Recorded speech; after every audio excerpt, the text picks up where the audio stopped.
Hi friends, అందరూ ఎలాగున్నారు?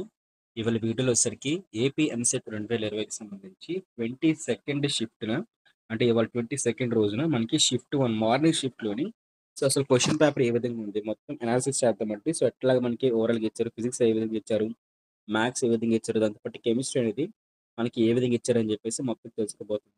మీలో ఎవరైనా కొత్తగా వచ్చేట్లయితే ఖచ్చితంగా మన యూట్యూబ్ ఛానెల్ సబ్స్క్రైబ్ చేసుకోండి. మన యూట్యూబ్ ఛానెల్‌లోని మనకి ఎంసెట్ కౌన్సిలింగ్‌కి సంబంధించి పేపర్ అనాలిసిస్, రిజల్ట్స్ మొత్తం డిక్లరేషన్ అంతా కూడా మనకి స్టెప్ బై స్టెప్ ప్రాసెస్ అయితే ఎక్స్‌ప్లెయిన్ చేస్తారనమాట. ప్రతిదీ కౌన్సిల్ డీటెయిల్స్ మొత్తం ఇక్కడ ఎక్స్‌ప్లెయిన్ చేస్తాం. అందుకని సబ్స్క్రైబ్ చేసి ఉంచుకోండి. దాంతో పాటు ఈ వీడియో ఇంకా లైక్ చేయకపోతే ఉంటే లైక్ చేయండి. లైక్ చేసినట్లయితే మనకి ప్రతి షిఫ్ట్‌కి సంబంధించి ఫైనల్‌కి ఉన్న రిజల్ట్స్ అయినా సరే మనకి మోటివేషన్ అయితే వస్తుందనమాట. అంటే మళ్ళీ ప్రతి షిఫ్ట్ కూడా ఈ విధంగా చేయాలని చెప్పేసి. ఓకేనా? లైక్ అయితే చేయండి అందరూ కూడా. టాపిక్ అయితే వెళ్ళిపోదాం. మరి చూసుకున్నట్లయితే మనకి ముందుగా ఫిజిక్స్ చూసుకోండి. ఫిజిక్స్ చూసినట్లయితే మనకి మోడరేట్‌గా అయితే వచ్చిందండి.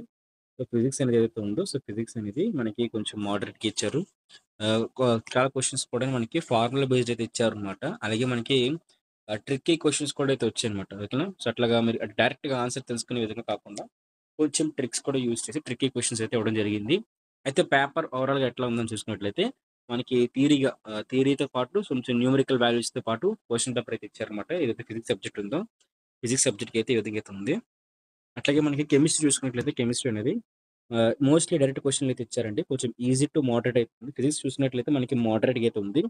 అలాగే మనకి కెమిస్ట్రీ చూసుకున్నట్లయితే ఈజీ టు మోడరేట్‌గా అయితే ఉందన్నమాట. అంటే కొంచెం ఈజీగా ఉంది. కొంచెం పార్ట్ వచ్చేసరికి మనకి కొంచెం మోడరేట్‌గా అయితే ఉందన్నమాట. అయితే చాలా వరకు డైరెక్ట్ క్వెషన్స్ అయితే అడిగారన్నమాట. మీరు కొంచెం ప్రిపేర్ అయ్యి ఎళ్ళినట్లయితే సాల్వ్ చేస్తారు. అలాగే ఎన్‌సీఈఆర్‌టీ మనకి బేస్డ్ స్టాండర్డ్‌గా ఉన్న క్వెషన్సే మనకైతే మాక్సిమం అడగడం జరిగిందన్నమాట. అలాగే మనకి ఫిజికల్ కెమిస్ట్రీకి సంబంధించి కూడా మనకి కొన్ని టాపిక్స్ అయితే రావడం జరిగింది. ఓవరాల్‌గా కెమిస్ట్రీ అనేది మాత్రం మనకి ఈజీ టు మోడరేట్ అయితే ఉంది. అట్లాగే మనకి మ్యాథమెటిక్స్ చూసుకున్నట్లయితే మ్యాథమెటిక్స్ అనేది మనకి కొంచెం మోడరేట్ కన్నా కూడా కొంచెం డిఫికల్ట్‌గా అయితుందనమాట. మోడరేట్ టు డిఫికల్ట్‌గా అయితే ఉందనమాట. కొంచెం కష్టంగానే అయితే ఇచ్చారు. అయితే ఆన్సర్స్ కూడా చాలా వరకు ఆన్సర్స్ అనేవి మనకి 80 మార్క్స్‌కి గాను టైమ్ కన్జ్యూమింగ్ ఇచ్చారనమాట. ఓకే. ఎవరైతే కెమిస్ట్రీ, ఫిజిక్స్ స్టార్ట్ చేసి ఉంటారో వాళ్ళకైతే కొంచెం ఈజీగా పేపర్ అయిపోయి ఉండుంటది. బట్ ఎవరైతే మనకి మ్యాథమెటిక్స్ స్టార్ట్ చేసారో మ్యాథమెటిక్స్ వాళ్ళకైతే మాత్రం లెంతీ ఇంకా టైమ్ కన్జ్యూమింగ్ అయితే మనకి ఆ విధంగా అయితే ఆన్సర్‌లు అయితే ఉన్నాయండి. ఓకే. మొత్తం ఎక్కువ ఆల్జీబ్రా నుంచి మనకి కోఆర్డినేట్ జామెట్రీ నుంచి అయితే క్వెషన్స్ అయితే రావడం జరిగిందనమాట. మొత్తం పేపర్ అయితే ఓవరాల్‌గా ఎలా చూసుకున్నట్లయితే పేపర్ అయితే ఓవరాల్‌గా మనకి మోడరేట్‌గా అయితే ఉందండి. మనకి పేపర్ అయితే కంప్లీట్‌గా మోడరేట్‌గా అయితే ఉంది.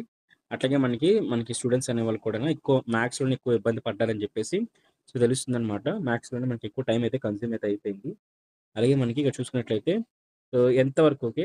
మనకి ఎవరైనా స్టూడెంట్స్ ఎవరైనా రాసినట్లయితే వాళ్ళు కొంచెం చదివి ఎళ్లి రాసినట్లయితే మనకి ఒక 60 నుంచి 80 మార్క్స్‌ని ఈజీ స్కోర్ చేస్తారు. ఓకే. 80 ప్లస్ మార్కులైతే ఈజీగా స్కోర్ చేసేస్తారండి. 80 నుంచి కూడా ఒక 100, 110 మార్క్స్ అయితే కొంచెం చదివి వెళ్ళినోళ్ళైతే స్కోర్ చేయగలరనమాట. ఆ విధంగా అయితే మనకి పేపర్ అయితే ఇచ్చారు. మీకెన్ని మార్కులు వస్తాయని చెప్పేసి మీరు గ్యారంటీగా ఇస్తున్నారు అని చెప్పి కామెంట్ చేయండి. దాంతో పాటు ఇన్ కేస్ మీరు ఇంకేదైనా షిఫ్ట్ గాని రాసినట్లయితే ఏ షిఫ్ట్‌కి మీ ఎగ్జామ్ రివ్యూ చేయాలని చెప్పేసి కూడా కామెంట్ చేసినట్లయితే చేస్తాను. దీంతో పాటు మీకెట్లా అనిపించింది పేపర్? ఓకే. ఈజీగా అనిపించిందా? టఫ్‌గా అనిపించిందా? నేనైతే మోడరేట్‌గా అని చెప్తున్నాను. మీకెట్లా ఈజీగా అనిపించిందా? హార్డ్‌గా అనిపించిందా? ఈజీ టు మోడరేట్‌గా ఉందా? ఏంటని చెప్పేసి కామెంట్ చేయండి. దీంతో పాటు లైక్ చేయని వీడియోని అది కూడా సబ్స్క్రైబ్ చేసుకోండి. ఫర్దర్ మరి మోర్ వీడియోస్ కోసం.